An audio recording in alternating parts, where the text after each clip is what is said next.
But first tonight, we're going to remember the life and legacy of Peter Decker, Jr. Norfolk Mayor Paul Fraim calls Decker the most influential man in Hampton Roads. Uncle Pete, as he's known, died this morning after a long battle with cancer.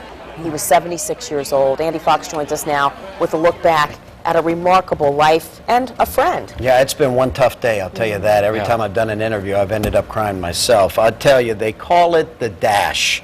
The dash. That's the dash between your birth and your death. And the dash for Peter Decker was wide and full of achievement and full of love and full of giving back, like all the work he did for St. Jude Children's Research Hospital. When you think of Peter Decker Jr., think of Susie Pavlatt, a St. Jude child who lost her courageous battle to cancer. Susie's dad, Jack. It's funny, Susie got to meet Elton John and Billy Joel. And when the reporter asked her, what's really important in your life? Who have you met that's really important? She said, having Peter Decker sing happy birthday to me.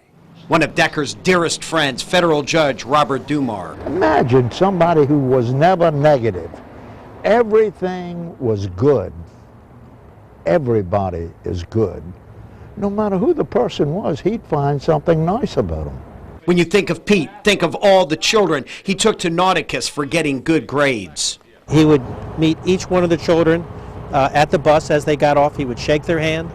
He would talk to them about a firm handshake, about looking them in the eye, about maintaining good grades, and and that they could get ahead, and if they needed help in the future, they could come see him.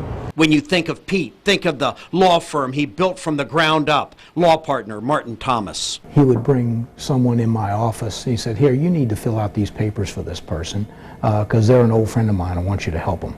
And it was clear to me that it was someone that needed help because they couldn't read or write and just needed something filled out. And so we do that. There's so many things that he touched, whether it be King's Daughters Hospital or the idea of the mermaids. When you see the mermaids around town, that was Pete and Bess Decker's idea. I think they were in Chicago, saw the cows in Chicago, and came back and said, we can put Norfolk on the map with mermaids. Pete's death has touched everyone who knew him. He and his sons would travel to Buffalo to watch Bruce Smith play football.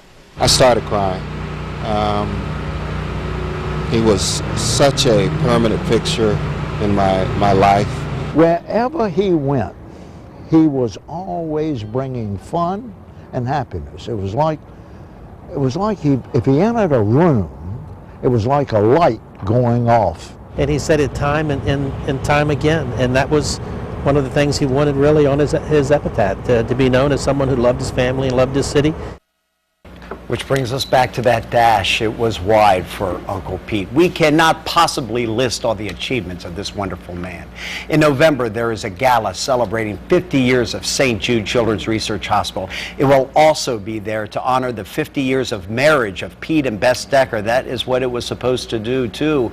Pete and Bess would have been married 50 years December 1st. The gala will now celebrate the life of Peter Decker. They have 3 wonderful sons, wonderful families, and tens of thousands of friends. Tonight at 6, a look back at the life of Peter Decker Jr., fondly known to all as Uncle Pete. I'm Andy Fox, 10 on your side. So many folks have heartfelt stories about Uncle Pete. Head over to wavy.com to view photos and videos of years past. We also have some posts on our Wavy TV Facebook page.